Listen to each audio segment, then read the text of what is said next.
আপনাদের কাছে ক্ষমা চাওয়ার মতন কোনো অবস্থা নেই। জি সাহেবের সাথে আমার দীর্ঘদিনের পরিচয়। উনি একটু কিছু হইলে সে আমাকে দাওয়াত দিত, আমি অ্যাটেন্ড করতাম। তোমরা কি মনে করো তোমাদেরকে এমনি এমনি সৃষ্টি করা হয়েছে?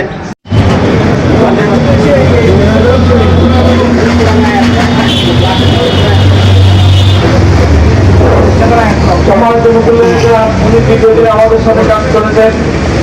হযরত পীর সাহেব চরমনাই রহমতুল্লাহ আলাইহির প্রতিষ্ঠিত মুজাহিদ কমিটি দাগনভূঞা উপজেলা সদর ছিলেন, সভাপতি ছিলেন দীর্ঘদিন। ওনার নেতৃত্বে আমরা কাজ করেছি।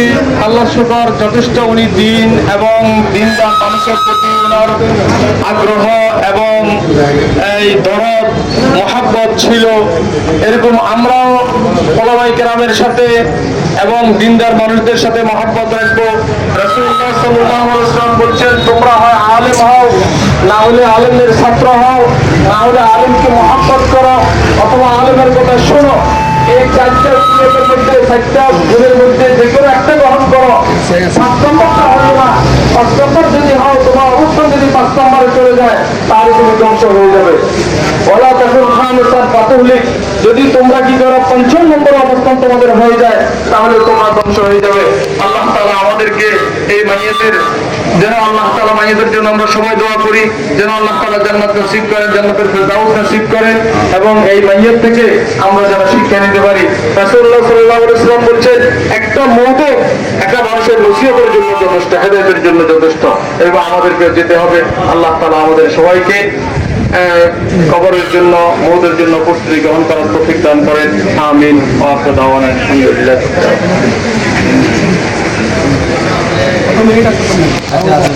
সাহেব উনি ইন্তেকাল করেছেন, ওনার জানাজায় আগত মুসল্লিয়ান কিরাম, আসসালামু আলাইকুম। আফাহাসিবতুম আন্নামা খলাকনাকুম আবাসা ওয়া আন্নাকুম ইলাইনা লা তুরজাউন।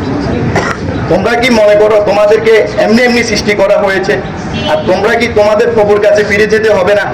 আমরা মানুষ একজন মারা গেলে আমরা নিজেরাই পড়ি ইন্না লিল্লাহ ওয়া ইন্না ইলাইহি রাজিউন, মানে নিশ্চয়ই আমরা আল্লাহর এবং আমরা আল্লাহর কাছে ফিরে যাব। তো আমরা কেমন মুসলমান হয়ে যদি আরেক মুসলমানকে মাফ না করি? তো আমরা এখানে যারা আসি, আমি সবার কাছে উদ্যোক্ত আহ্বান জানাবো, আপনারা আমার জ্যাঠা জয়নালাদ্দিন সাহেবকে মাফ করে দিবেন। আপনারা সবাই মাফ করে দিয়েছেন তো? আল্লাহ মাফ করক, আমরা সবাই মাফ করে দিয়েছি। এখন আপনাদের সামনে এই মরহুমের বিষয়ে 2-4টি কথা বলবেন আমাদের ইউনিয়ন বিএনপির আহ্বায়ক জনাব ইয়াসিন হিরণ ভূঁইয়া।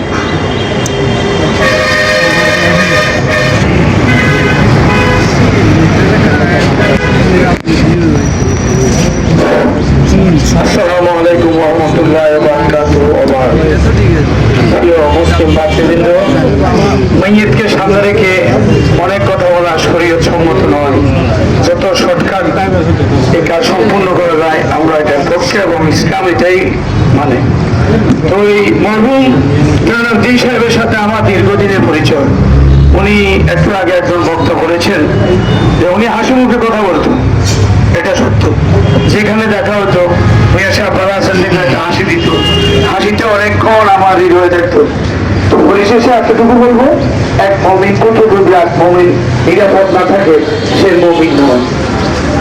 এই জন্য প্রতিবেশী, পাড়া প্রতিবেশী একটা লোক থেকে যদি নিরাপদ না থাকে, তাকে যদি ভয় করে, সে খাঁটি মুসলমান বলতে পারে না। তো পরিবেশে অনেক কষ্ট করতেন, রাস্তায় জানালা দিয়ে দিবেন, এটা হলো কথা। আর আগামীতেও সবাই স্মরণ রাখবেন যে জীবন চলার পথ অনেক আঁকা ফাঁকা, এই আঁকা পাকা পথে অনেকে হারিয়ে যায়, অনেকে সততা থেকে, ইমান থেকে, কারণ মুসিবত থেকে হারিয়ে যায়। আমরা যেন শত কিছুর মাঝেও জীবন থেকে আঁকা পাকা পথে প্রদর্শনা হয়। সবাই সবার দীর্ঘ আয়ু কামনা করি, মাইয়াতের জন্য মাঠুরাত কামনা করি, মাইয়াতের পরিবার যেন এই শোক সইতে পারে, এই জন্য আল্লাহ দরবারে শক্রিয়া জ্ঞাপন করছি। সবাই কামনা করি। আসসালামু আলাইকুম। সম্মানিত উপস্থিতি, এখন মহকুম দলের সামনে কথা বলবেন সালামতুল্লাহ পেশারের বাড়ি গান বিরোধী বিজ্ঞানী মোহাম্মদ তৌসিফ মোহন সাহেব কথা বলবেন। আসসালামু আলাইকুম। সম্মানিত নেতাবাসী ও আত্মীয় স্বজন, আপনাদের উপস্থিতি আমাদের গর্ব। আপনারা আজকে যাওয়ার জন্য আসছেন। আসলে গত পরশুদিন আমারও উনি ফোন দিছিল, বলতেছে যে ভাই আপনি কখন আসবেন, আপনার সাথে আমার জরুরি কথা আছে। দুঃখের বিষয় আমি আসলে ওনার সাথে আর দেখাতে হয় নাই, কিন্তু ওনার বড় ছেলের বলে গেছে, কি বলবো, উনি বলতেছেন পরে বলবো আপনাদের। এতই কাজের সম্পর্ক ছিল ওনার সাথে আমার, যেটা ওনার পরিবার জানে। একটু কিছু হইলে সে আমাকে দাওয়াত দিত, আমিও অ্যাটেন্ড করতাম। তো সর্বশেষ আপনারা তো সবাই কষ্ট করে দাঁড়াইছেন, মধ্যে আর বড় কিছু বললাম না। আপনারা ওনার জন্য মাত্রাত কামনা করবেন। আসসালামু আলাইকুম রহমতুল্লাহ বারাকাতুহু।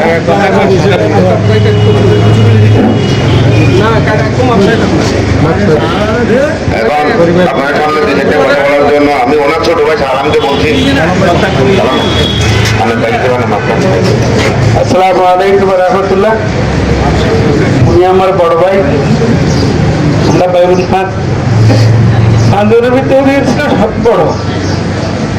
আমার এক ভাই আগে মারা গেছিল, দুই বোন মারা গেছে। এখন আমি আছি, আমার ভাই আজকে আপনাদের কাছে ক্ষমা চাওয়ার মতন কোনো অবস্থা নেই। এই ওনাকে আপনারা আল্লাহর বস্তে ক্ষমা করে দিবেন, আল্লাহ যেন ওনাকে বেস্ত নসিব করে। আসসালামু আলাইকুম রহমতুল্লাহ। আপনারা সবাই কারিগর এখন দেন আমার পড়াবে ওনার নাতিকে খুব উনি অনেক কিছু অনেক সাধনার পরে হাফিজ বানাইছে। উনি চেষ্টা করছে, চেষ্টা সফল হয়েছে। ওনার নাতি এখন আমার পড়াবে। আপনার কথা শুরু করুন।